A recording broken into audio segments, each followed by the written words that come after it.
one of the cool things, UV light. Why is this a problem?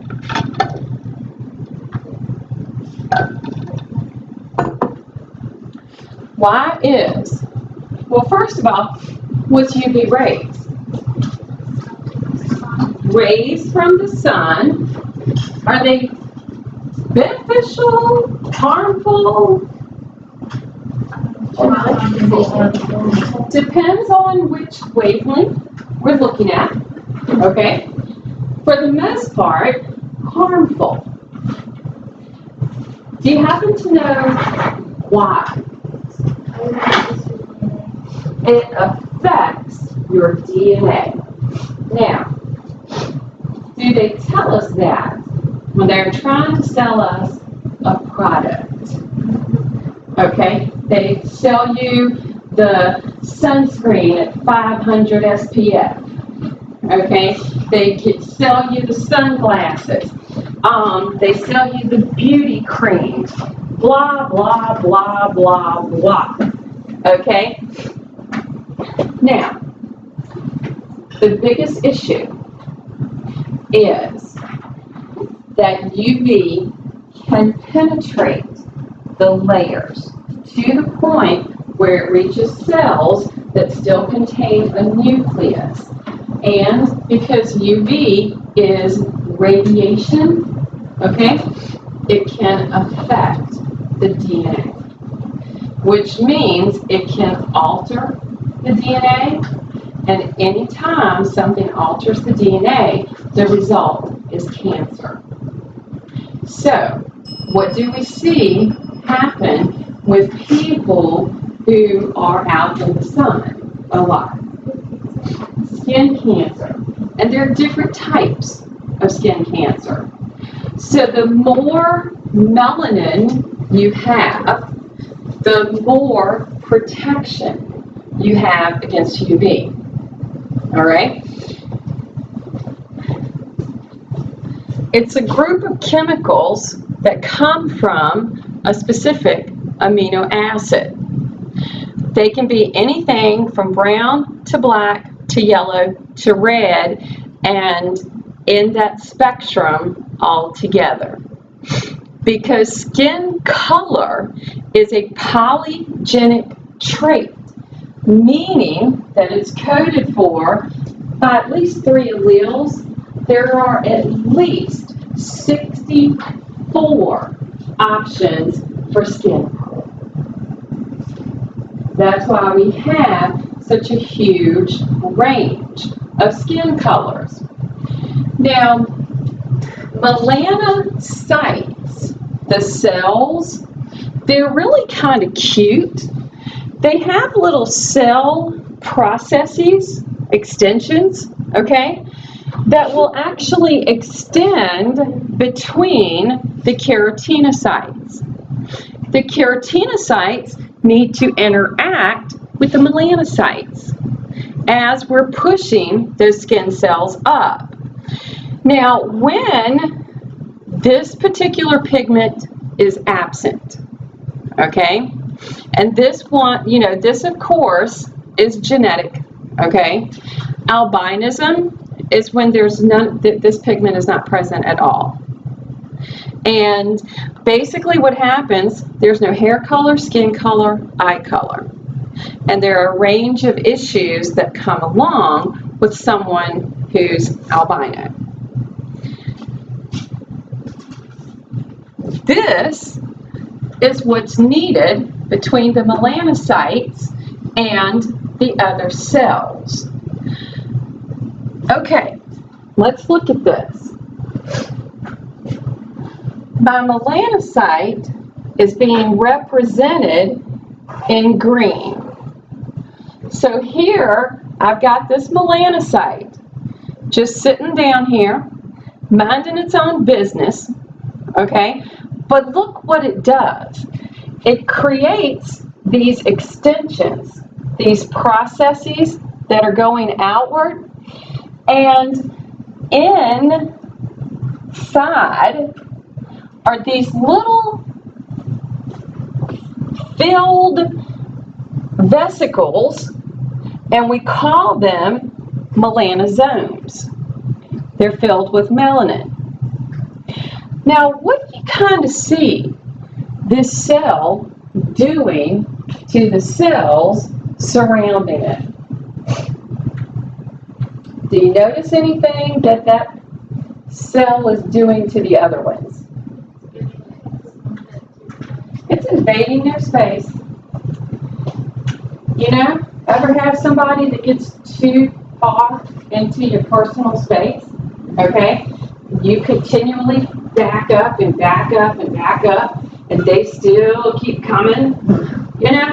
And you have to finally go, dude, personal space. Okay, personal space.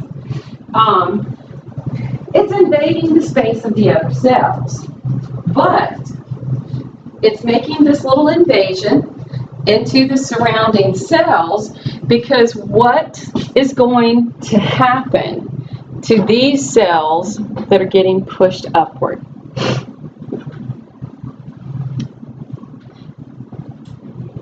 They're going to die. And one of the things that we need is for that little melanosome, okay, to be present because of the keratin.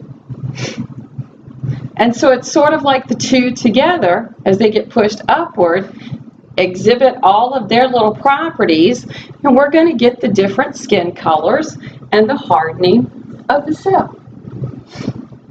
which is kind of cool. Another factor, other than the pigments, blood circulation. Okay. I pass out right here in the middle of the floor. Hopefully, one of y'all will get up, okay, come over, and at least look at it, you know, just take a peek, and say to the others, did we do something? Or is class over? You know, just saying, just saying. And if you see me turning blue, hopefully maybe the last one as you're walking out the door calls 911. You know, just saying. Skin color. What do you kind of notice about stuff or the skin color of people who might not be feeling good, or maybe something's wrong? What do you kind of notice? They can get very pale. They can get purple. They can get blue. They can get gray. Okay? Hopefully, if you see some of those colors showing up, you know, you kind of help them. All right? You know, the ones that kind of get the pale, clammy, really like flush, like, you know, just, well, not flush, but drain of the blood all the way, they're probably in shock. Okay? Now, shock, have you ever thought about that being something that can kill somebody? Yeah. So you really want to administer, you know, to them pretty quickly. Now, if they're already turning blue and stuff like that, hopefully, if you don't know how to administer the CPR yourself, that you're going to hopefully call somebody who knows how. So the blood circulating through the skin can give us an idea of something that could be medically wrong with the person. I mean, don't doctors and stuff check your fingers and your fingertips? Yeah. So, you know, it's very indicative of health problems.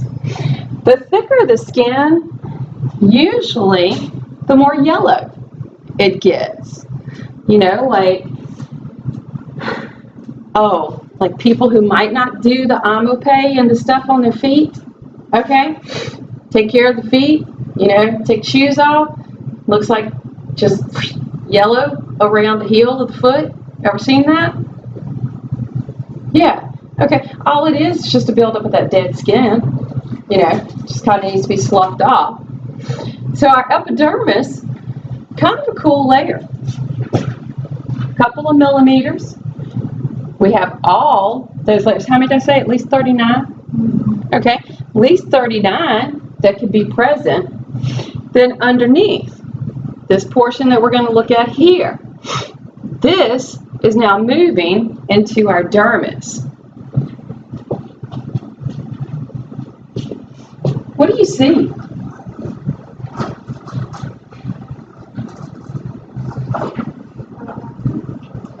Got some blood vessels. Got some nerve endings. What else?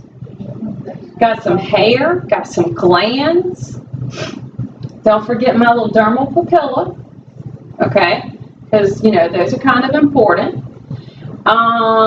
Anything else you might see? Now,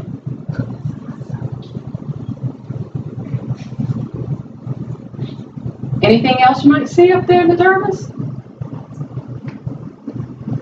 Muscle, maybe? Do you see a muscle?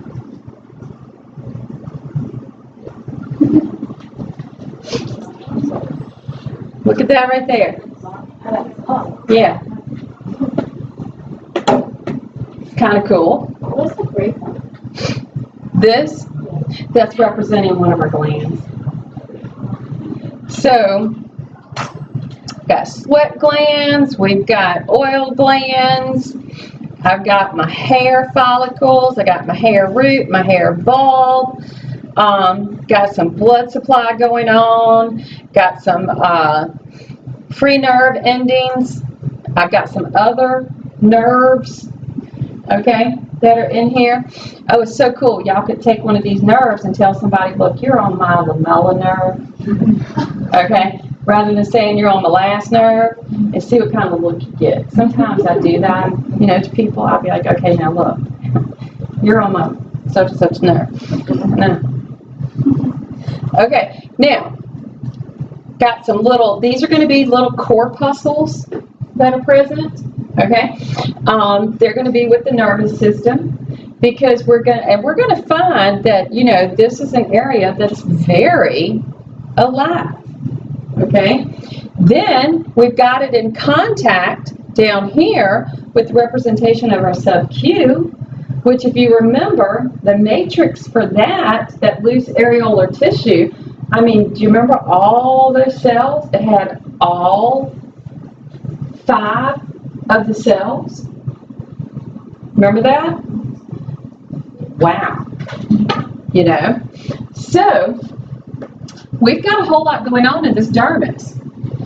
The dermis, it helps to give structural strength to the epidermis. We're going to find that connection with connective tissue. We're going to have lots of fibers, fibroblasts, macrophages, fat, blood vessels, because we are very close to this sub-Q that contains all of that. We got nerves, blood vessels, hair follicles, smooth muscles, glands, lymph vessels. It helps us with pain, itch, tickle, temperature, touch, pressure, 2-point discrimination.